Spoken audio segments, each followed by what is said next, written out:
Hello दोस्तों, welcome to my YouTube channel medical concept. आज हम लोग एक छोटा सा टॉपिक पढ़ते हैं, इलेक्ट्रोलाइट इम्बैलेंस। शरीर में जो होता है मसल कॉन्ट्रैक्शन, हार्ट कॉन्ट्रैक्शन या any any kind of the function के लिए, कोई भी चीज़ के लिए भी जो इलेक्ट्रोलाइट जो लगते हैं, जैसे sodium, potassium, calcium, magnesium, chlorine, phosphate, इस सब का जो ज़रूरत पड़ता है, इसी के बारे में हम लोग जानते हैं कि इलेक्ट्रोलाइट इम्बैलेंस क्या होता है। एक बार हम लोग डिफिनेशन देख लेते हैं। Electrolyte imbalance, electrolyte imbalance is a disturbance in the normal concentration of the body electrolytes causing alter the cellular, neuromuscular और cardiac function। ये इलेक्ट्रोलाइट जो होता है, ये इम्बैलेंस होने मतलब इसका लेवल जो है, इसका कंसंट्रेशन जो है ऊपर और नीचे होने से ये कॉज करता है अल्टर सेलुलर, न्यूरोमस्कुलर और कार्डिक फंक्शन। ये कोई भी फंक्शन जो होता है शरीर का, इसको ये अल्टर कर देता है, ये इसको डिस्टर्ब कर देता है। जिसमें से हम लोग मेनली देखेंगे सोडियम का, पोटासियम का, कैल्शियम का, मैग्नीशियम का, क्लोरीन का और फास्फोट का।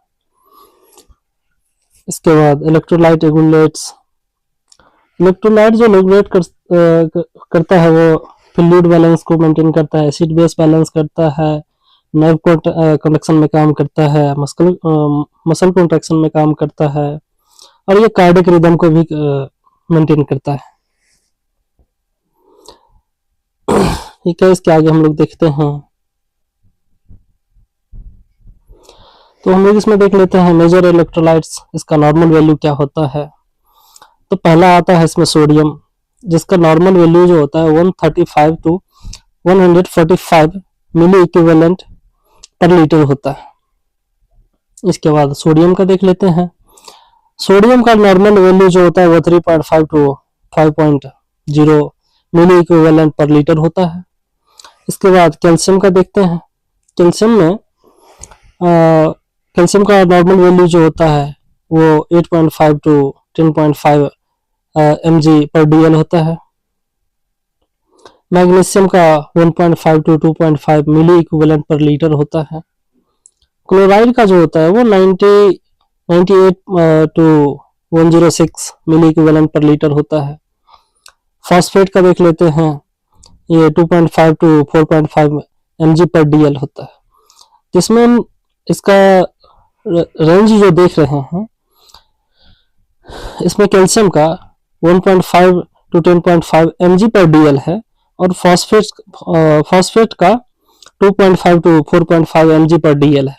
बाकी का सबका सोडियम का, पोटासियम का, मैग्नीशियम का, क्लोराइड का मिली इक्विवेलेंट पर लीटर होता है।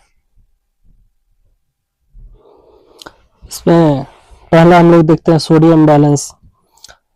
इसमें सोडियम अगर 135 से कम हो जाएगा, उसको उस कंडीशन को हाइपोनाइट्रीमिया बोलते हैं। अगर 145 से ज़्यादा हो जाएगा तो उसको हाइपरनाइट्रीमिया बोलते हैं।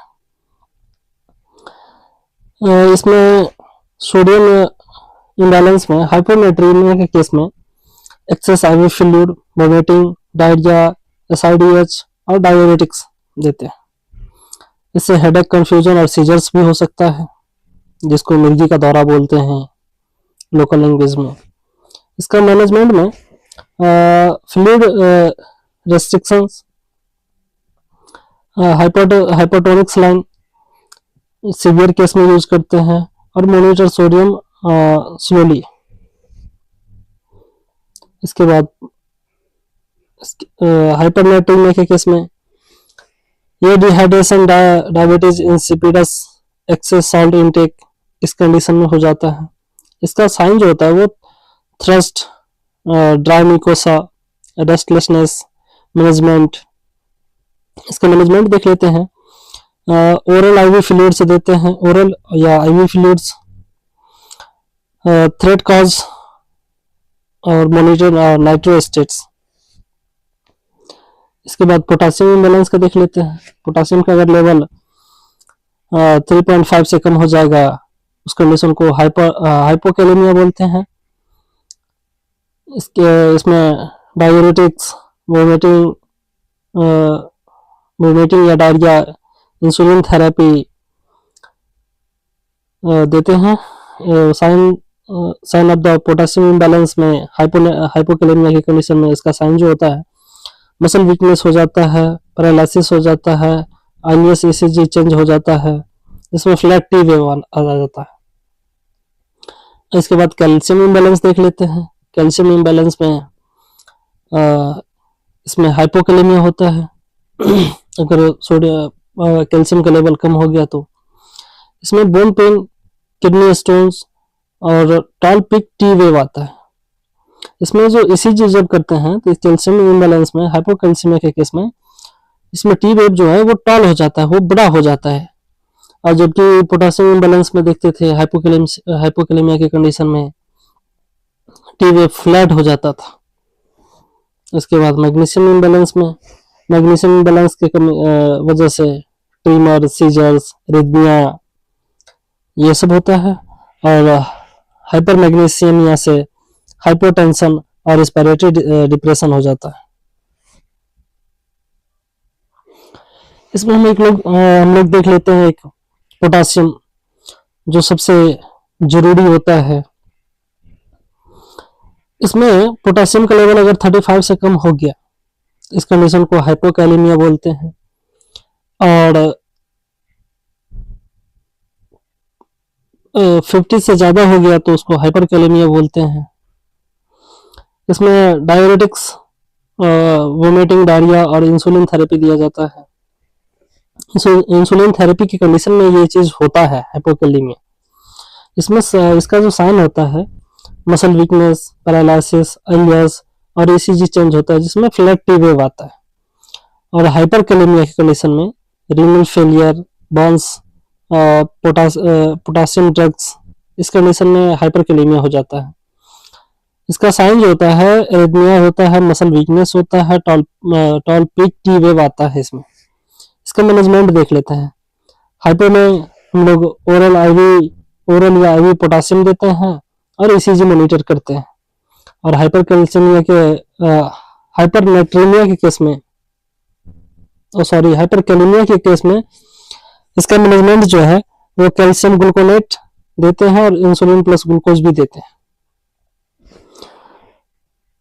और calcium gluconate, insulin plus glucose और डायलिसिस, सीवियर केस में डायलिसिस करते हैं। इसी तरह हम लोग एक बार कैल्शियम को देख लेते हैं। अगर लो होगा तो क्या होगा, हाई होगा तो क्या होगा, उस कंडीशन का नाम क्या होगा। जिसमें एक होता है हाइपोकैल्सीमिया, जिसमें कैल्शियम का लेवल कम हो जाता है। और दूसरा होता है हाइपरकैलेमिया, जिसमें कैल्शियम का लेवल ज्यादा हो जाता है। तो हाइपोकैल्सीमिया जब होगा तो उसका साइन क्या आएगा? टिंगलिंग, टिटेनी और पॉजिटिव चॉपस्टिक एंड ट्रोसोस साइन। जबकि हाइपरकैल्सीमिया के कंडीशन में इसका साइन हो जाता है बोन पेन, किडनी स्टोन। इसके बाद हाइपोकैल्सीमिया में एक मसल वीकनेस भी होता है, पैरालिसिस होता है, एलियस होता है। इसमें टीबी जो है वो फ्लैट हो जाता है। और हाइपरकैल्सीमिया के केस में bone pen, kidney stone, constipation and lethargy हो जाता है। तो इसका मैनेजमेंट कैसे करता है? तो हाइपोकैल्सीमिया के केस में कैल्शियम ग्लूकोनेट देते हैं और विटामिन डी देते हैं।